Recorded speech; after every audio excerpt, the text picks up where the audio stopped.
Before you listen to the Tech Talk Daily podcast, I have to ask, are the high levels of uncertainty you're experiencing keeping you from making bold moves?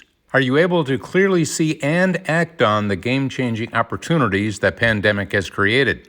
I'm Daniel Burris, serial entrepreneur, global technology futurist, and disruptive innovation expert, and right now, you have a choice to make. You can react to problems and disruptions after they happen, or you can learn to accurately anticipate disruptions before they disrupt and identify and pre-solve problems before they happen, giving you the ability to turn disruptive change into your biggest advantage.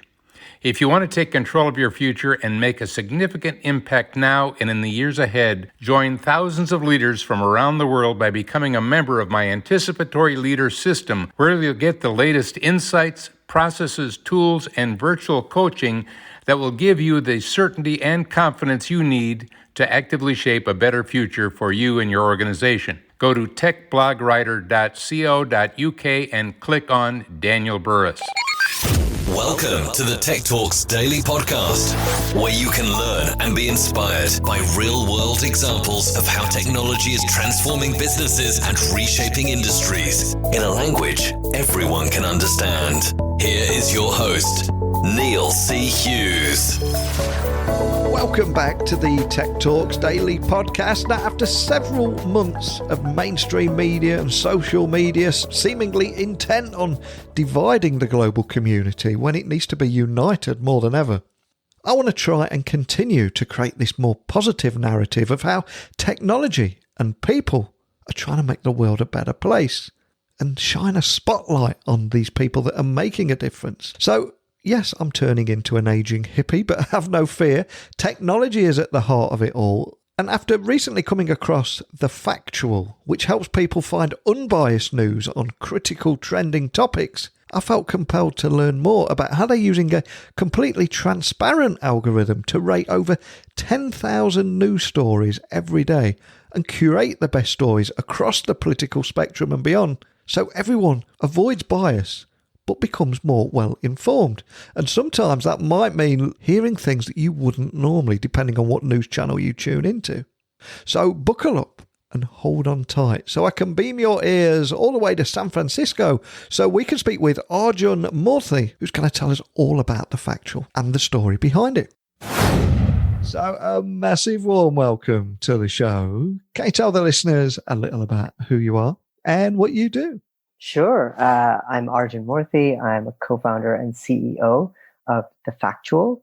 And The Factual is a startup out of the west coast of the United States.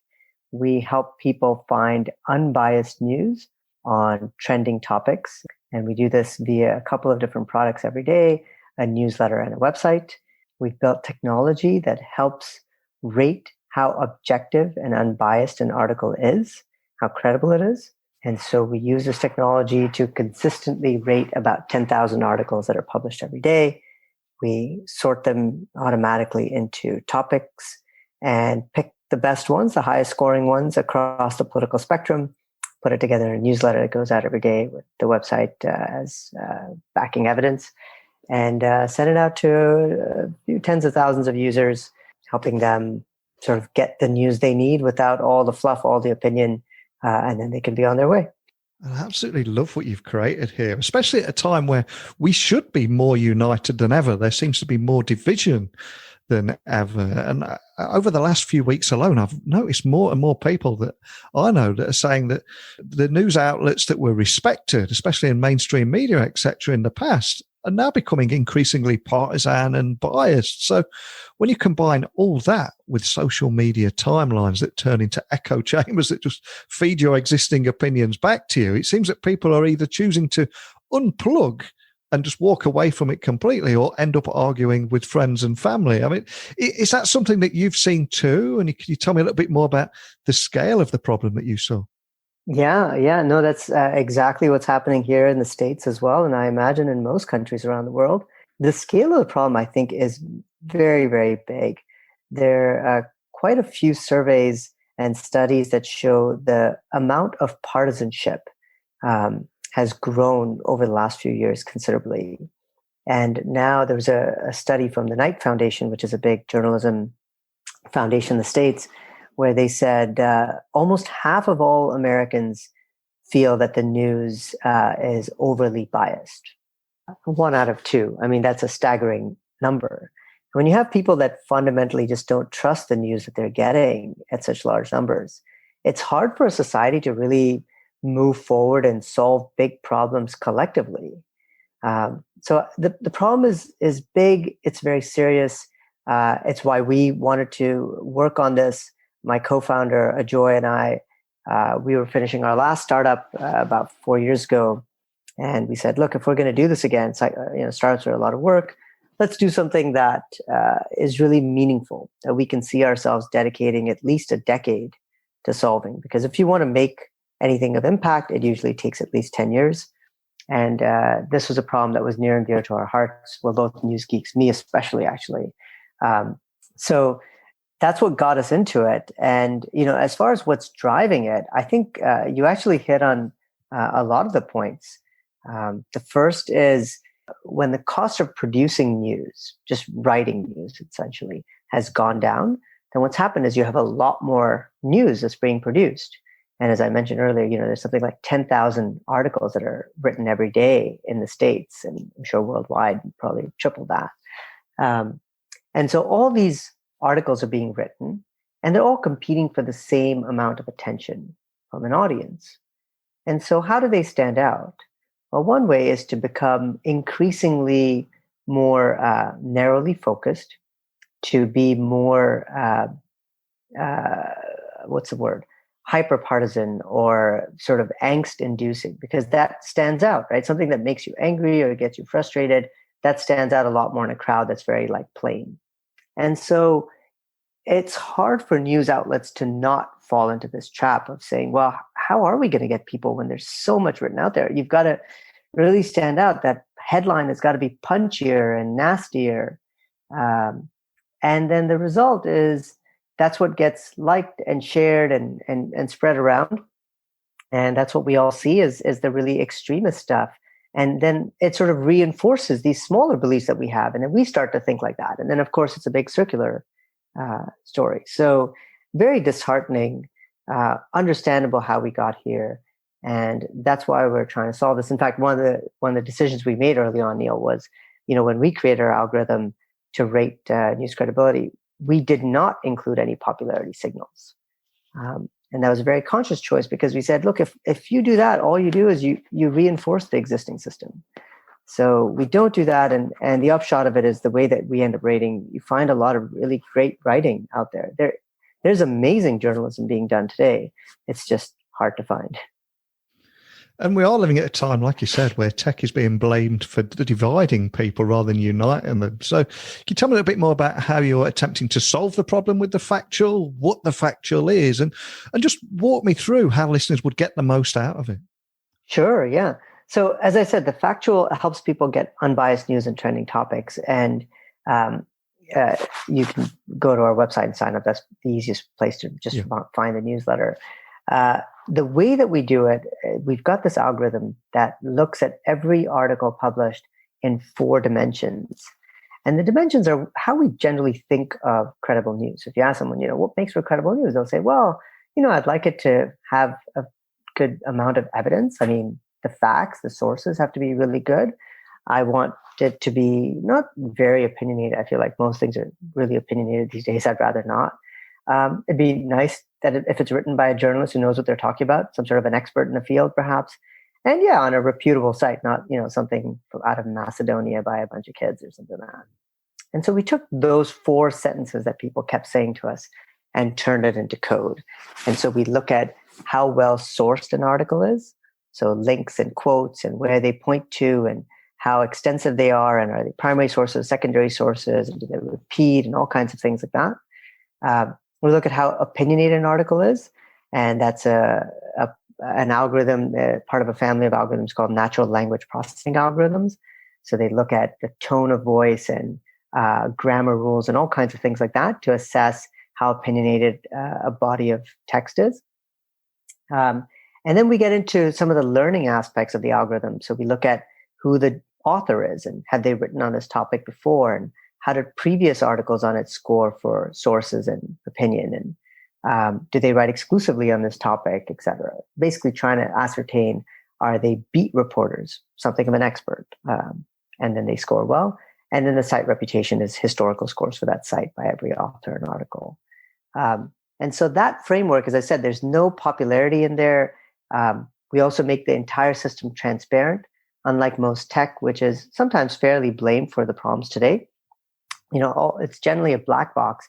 In our case, all of our ratings are transparent. You can click on any article and see why it was rated a certain way.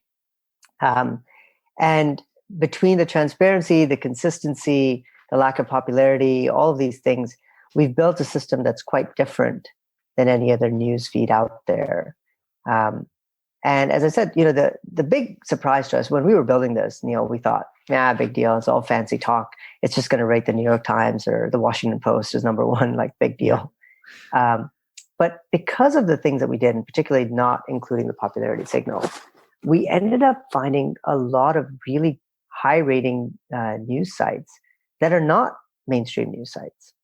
And this is still veteran journalists writing for smaller publications that really focus on the topic. And there's something of an expert in that topic, which is effectively what we want. And so what we were finding is there's great writing out there. And if we can bring that together and show people different viewpoints on an issue, and not very partisan, not overly opinionated, but really well evidenced and sourced, then people can understand that most issues in the news are actually quite complex. It's far more than the sound bites that you hear. There are rarely simple solutions to problems, and there are rarely solutions that don't negatively impact one group while positively impacting another group. It's complex, and what we're trying to do is to convey that complexity in a way that's easy to digest and help people be more empathetic to other groups and say, look, I get it. It's a complex issue, and it's okay that you have different viewpoints of me. I can still respect that, and we can still live together. We don't have to agree on it, but I understand you have a different frame of reference, a different background, a different understanding of this issue, or different interest in this issue, and that's understandable. That's really what we're trying to get to, Neil. It's just sort of an empathy for differing viewpoints, even if you don't agree with it.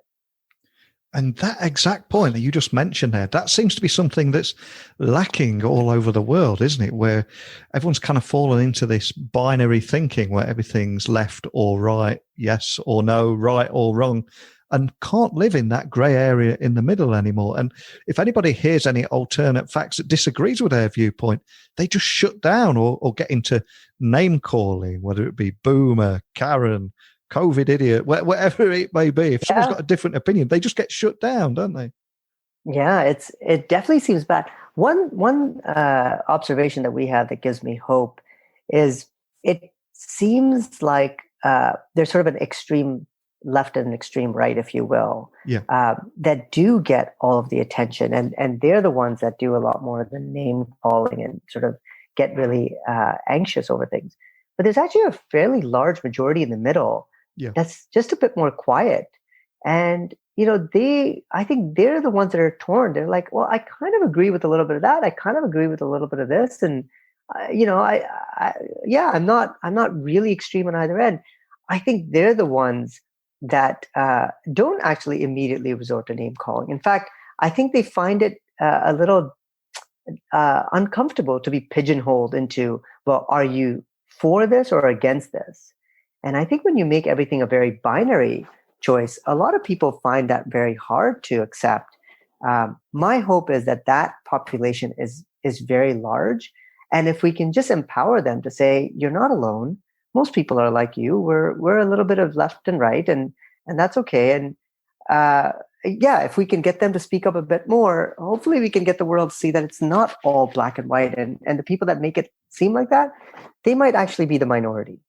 Well, I've watched enough Spider-Man movies to know that with great power comes great responsibility. And you have picked a big problem to tackle here. So I've got to ask, what is the secret to overcoming bias and encouraging readers to break out of their echo chambers?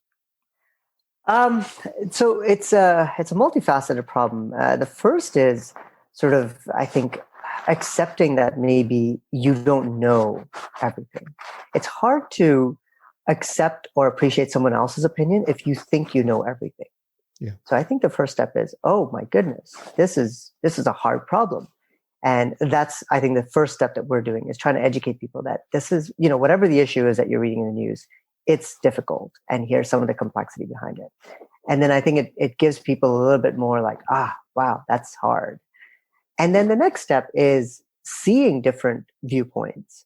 And oftentimes this actually comes when you hear it one-on-one with people. Frankly, it happens really well offline. You have a good conversation with a neighbor or a friend or someone in your community about an issue, and you just listen.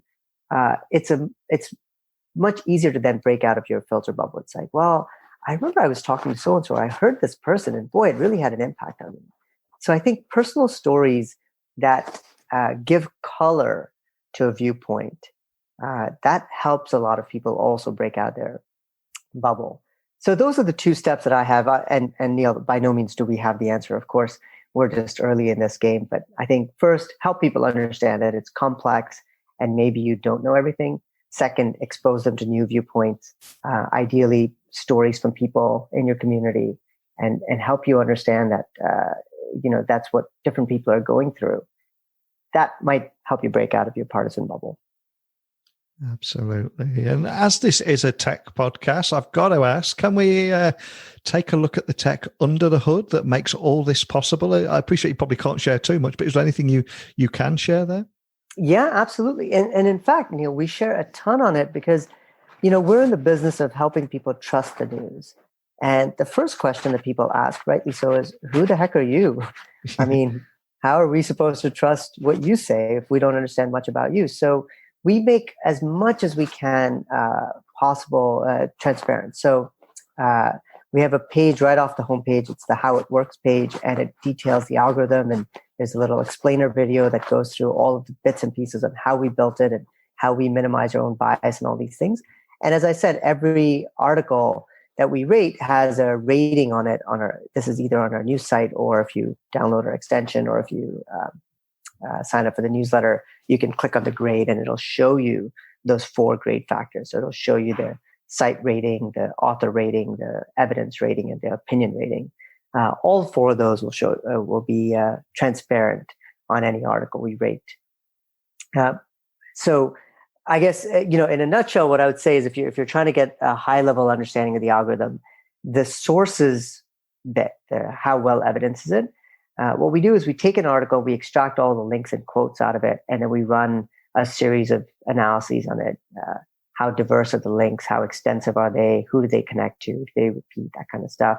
How long are the quotes? Are they attributed, etc.? And then you get a score for that. The opinion score, as I mentioned, it's a natural language processing algorithm. So it looks at a lot of grammar rules.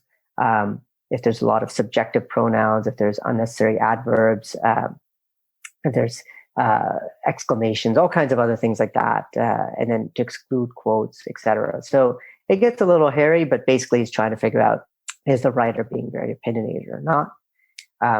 And then the other 2 are the historical scores. So the author rating is particularly interesting now. We've built a database of over 50,000 journalists, and every article that they've written, we classified into one of hundreds of topics, and we look and say, do they write on this topic all the time, exclusively? How do those previous articles score? And basically give them an expert rating. And then the site rating is essentially a roll-up of all the ratings for that site, or every article that's ever been written. So between those 4 elements, that's how the tech works. And then the rest of it is, a consumer product, whether it's a newsletter or the website, then it's standard stuff on building that.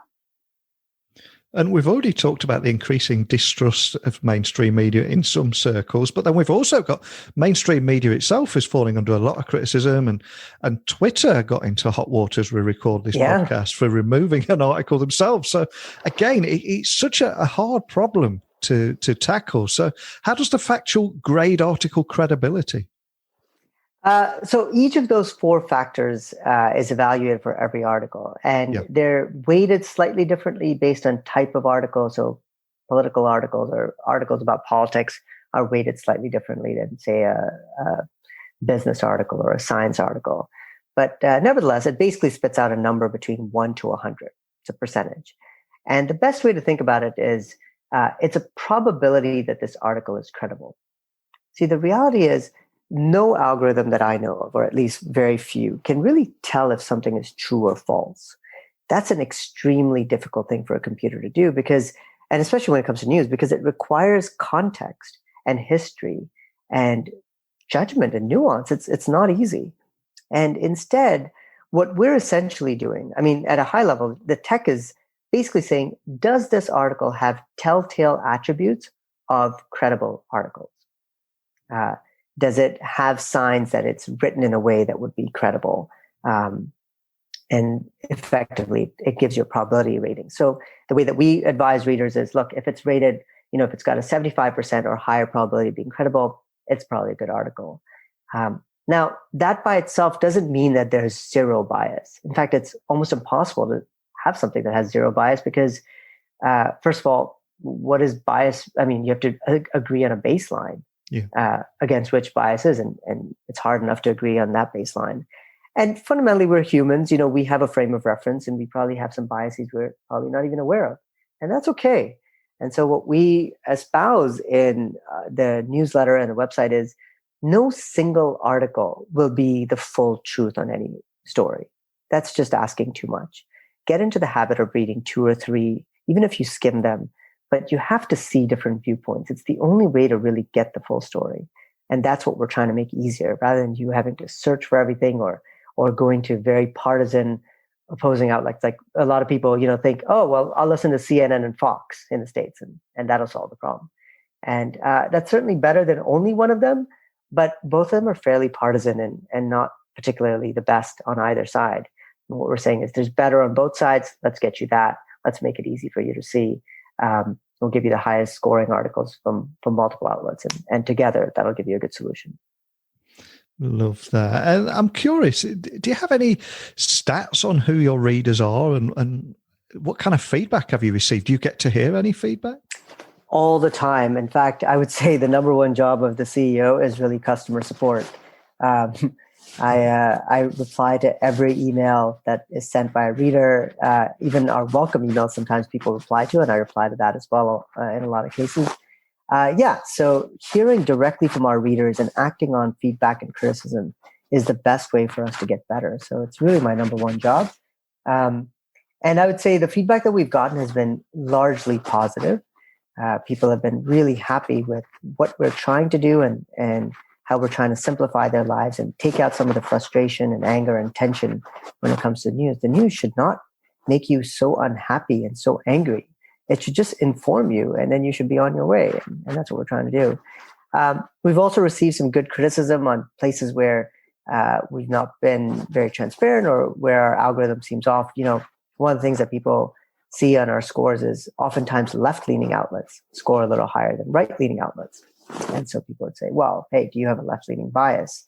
And we've taken great pains to explain why that's not the case and why that even happens. It has to do with the fact that there's just frankly more news on the left and a lot of general purpose outlets versus more politically focused outlets on the right and things like that. So we've written a blog post, we've had this explainer video, but all these kinds of things, every time people ask us or question what's going on, if we either make a tweak or change if it's appropriate, or we explain it better. And I think that really goes a long way into building trust with people, is answering their questions as honestly as we can, admitting where we're wrong, if we're wrong, making changes if necessary, and then being transparent about the whole process and the technology. Excellent. And what's the overall vision for the Factual and the future of how we consume news? Is there anything you can share there? Yeah, absolutely. At the heart of it, we think there's a huge audience that just wants credible, unbiased news, and not a ton of it. I think the truth is some of us are news junkies. I'm a news junkie. I actually really love news. But most people just want to be informed, and then they have things to do, families to take care of, jobs to go to, et cetera. And so what we see is that we're serving that audience, give them what they need, and prepare them to be on their way. We think there's a very, very large audience for that. And if the product is priced in a way is appropriate and fair for a mass market. So, our product, we decided very early on there would be no advertising, because advertising can sometimes lead you down the slippery slope of, once again, becoming really opinionated or really partisan. because then you're competing for attention. And that's where you start getting into clickbait. So no ads in our product, very simple pricing, $3 a month or $12 a year, intentionally very affordable for a lot of people.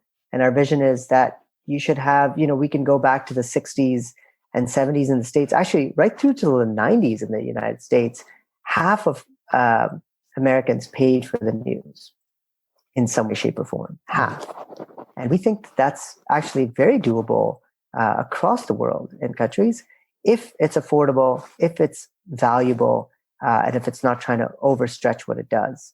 That's what we hope to do. I think there's a number of ways that we get there, different formats and different offerings.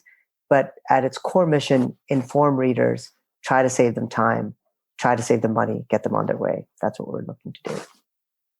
So for anybody listening, how can they pick up a copy of The Factual? Is it web only? Is there an app? How would they get up and running? Yeah, right now it's the newsletter and the site. So go to thefactual.com, sign up for the newsletter, and then everything will flow from that. It'll connect you to a site, it'll hook you up with a newsletter, etc. We will do an app in the very near future. There's a lot of demand for it, so that's coming soon. But we've been, I've been pleasantly surprised, Neil, about the newsletter success. It turns out it's analogous to how many of us got news when we were growing up. It came on your doorstep in a little bundle. And this is really just a digital equivalent of that, right? It comes in your inbox every morning at the exact same time, same format, and you read it, skim it, and you're done. And that's your day. You're a good start to the day. So I've been really surprised and happy that the newsletter has worked out so well. And it was actually what helped me realize what we were doing at its core was really helping people save time.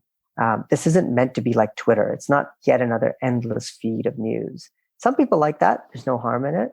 But most people don't want that. They just want to be informed. So that's why the newsletter works well. And I think when we do the app, we'll do the same thing. We're not going to make it endless and just sink your whole life into it. It's be informed and be on your way.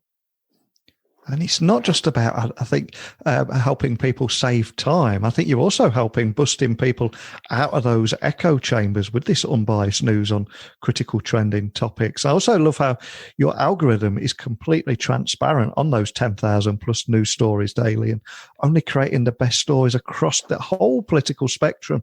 So you can be well informed without just jumping to the left or jumping to the right and caught in a cycle of constant outrage. And we've all seen what that looks like. But more than anything, just thank you so much for taking the time to come on here and share that with me today. Oh, thank you very much, Neil. It's a pleasure talking to you. And it's really great chat. I hope it's useful and interesting to your listeners. I love how this US-based tech startup is using AI to create credible news. And yes, I'm guilty of complaining as much as the next man about how depressing the current media landscape is, but kudos to the whole team at The Factual for attempting to do something about it and creating an alternative where people can avoid bias and become better informed. And I especially love how the team are responding to feedback too and tweaking things accordingly. But hey, over to you. How are you avoiding those negative clickbait headlines, whether it be on your social media channel, whether it be on your favourite news channel or newspaper? How are you coping with it all at the moment? And what do you do to avoid bias and find a more positive narrative? I suspect you've got a few things to share with me. So again, this is your true calling. Email me, let me know, techblogwriter@outlook.com. My website is techblogwriter.co.uk. If you need anything at all, let me know. So all that's left for me to say is just give you a genuine thank you for tuning into this podcast every day. I always say this, but I appreciate that it is a big ask to put up with me bombarding your feeds with a different episode every day. But I genuinely appreciate it. And I hope you join me again tomorrow. So thanks for listening. And until next time, don't be a stranger. Thank you for listening to the Tech Talks Daily Podcast with Neil C. Hughes. Remember, technology works best when it brings people together.